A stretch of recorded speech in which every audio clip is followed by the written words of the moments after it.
part of Housewarming's services that you all offer, you also do some work in staging and helping people buy new furniture. When do people typically come to you, Amanda, looking to buy new furniture for their home?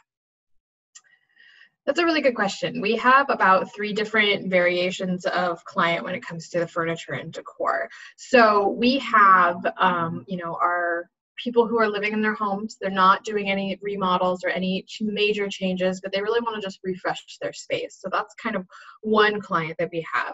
And the next one is we also occasionally will have a brand new homeowner who's either coming in and they don't have enough furniture, they don't have the right furniture, or their furniture just doesn't fit their new space. So we help them find new furniture and decor. And then I think one of the bigger ones is going to be our remodel clients. We have a lot of people who, once they realize how beautiful their new kitchen or open concept living dining space is going to be, they're realizing that their old furniture doesn't really fit with their new vision. So those are kind of our 3 areas that we kind of cover with our furniture and design. So speaking specifically to working with a client who's in the middle of a remodel, in some of our past videos, we've gone really in depth into the process of everything leading up to that start of construction. But the projects vary so much that we haven't really gone into too much detail on what happens throughout the construction, because no one project is like the other. When we're doing a remodel project, where in the timeline do you find that clients are most often coming to you saying, oh, we're going to need new furniture? And is that usually the best time for it, or is there a different time that you would recommend people start thinking about this? Timing is crucial, not only in remodel design, but in furniture and decor design. Lead times are a big deal. But more often than not, it's when the walls come down. The walls come down and suddenly their closed off kitchen is open to the rest of their space, and they're starting to see it. They're starting to see what's going to happen with the space. And that's when they start to picture their existing furniture and realizing, oh, I don't love that anymore, or that's not quite the look I was hoping for. So that's usually when it happens. So that's not too far off from when I like to start the process, but truthfully speaking, the best time really is right when construction starts, just to give us plenty of lead time and making sure that we're able to get absolutely everything we need. I would guess that most people are buying furniture to fit their space. Have you ever had the situation where it's the opposite way around? Somebody comes to you and says, I have this gigantic couch and I need to plan a remodel for it. Or they come to you with a piece of furniture that's a very specific color or pattern and they want to design the aesthetic of the room around that piece. Does that happen to you very often? Yeah, that happens a lot. You'd be surprised how many people have just these treasured pieces. I will say it's very rarely like a full-on couch. More often than not, people find those to be more replaceable. What I usually find is either an art piece or some sort of antique that needs to have, either whether it's a nook, that's happened before, where we literally designed a art niche and it was for a specific sculpture. And we designed it into the whole plans. We built an entire entertainment unit around this piece. But we can always do that. And with the colors, it's always possible. I do always suggest when it's something like a, patterned sofa or a throw pillow, if it's not just the colors that you like that are going to translate, be flexible, because very often you'll discover that not always that beautiful pillow that you have that has a really great pattern, maybe that doesn't translate well into the kitchen or into your bedroom. We want to make sure that it fits the full space.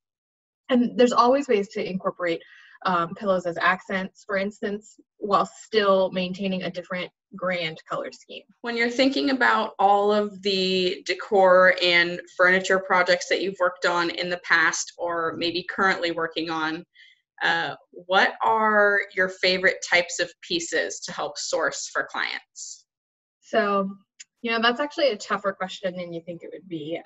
There comes a point in furniture and decor sourcing that it all starts to kind of blend together. A sofa is a sofa when it comes down to it, and really the only major changes are going to be maybe the fabrics and the general layout of it, if it's a sectional versus just a traditional sofa, that sort of thing.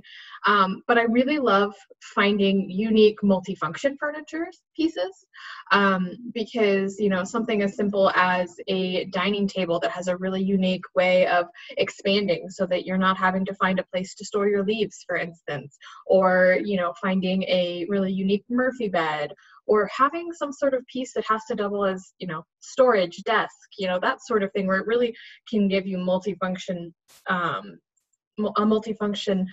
use in your space, because I think those tend to be the most interesting. And then I will say custom pieces. I really enjoy doing, some custom pieces with, whether it's with live edge wood, which is always stunning, or if it's just getting something that really does fit your space exactly. Amanda, I know you semi-recently moved into a brand new condo and got to style your own space. What is your favorite piece of furniture or decor that you have in your own home? Ooh, that's a tough one. I think it changes on the daily, depending on what I'm doing. Um, Truthfully, it's a piece that I've had for a few years. It's my grandmother's antique tea cart, which I'm using as a bar cart. But it was something that was always in my grandmother's house, and I love that I can incorporate it into my space. But then there's other days where I love that my husband's guitar is just beautifully displayed on the wall, or I absolutely love my dining room chandelier. So there's just little pieces that I'm just, I'm also still in the new home glow. So everything is still very new and shiny. But I think if I had to pick one, it's definitely my grandmother's antique tea cart. So when it all comes down to it, furniture shopping, decor shopping, especially if it's your first real time doing it, can be really overwhelming. I know this from experience. It was a daunting time for me trying to purchase furniture the first time. Can you give us maybe some key takeaways people can take from this video, and what you would say are some of the most important things to keep in mind when buying furniture, be that with the assistance of a designer or just going out there and trying to tackle it on your own? Yeah, definitely. So I think first and foremost, have a style in mind. Um, don't let yourself fall too far down the Pinterest hole. That can be really dangerous because there's just so many different options out there. But then also try to stick within, a few different retailers. It's going to make your delivery and lead times a little bit more consistent, and it'll also more than likely fit aesthetically a little bit better, and make your life a little bit easier, because it'll make your life a little bit easier because now you're not searching between 20 to 30. You're really looking at, 3 to 5 different stores. And always look online, but make sure that if you are purchasing comfort pieces, that you're able to at least try a variation of it in the store. They're not going to have every sofa, they're not going to have every chair, but more often than not, they're going to have something that's going to have a similar feel, so that you can make sure that it's something that you're going to love forever. I get this question a lot where it's like, how do I buy things online? And I'm like, you hope and you pray. Because truthfully, you just don't know. So if you do buy online, make sure they have a good return policy, because that's going to be key. If you don't love that piece, you don't want to have to spend 4 weeks arguing with the company because it's not what you expected or it doesn't work correctly. So just, do a little bit of due diligence and you should be good.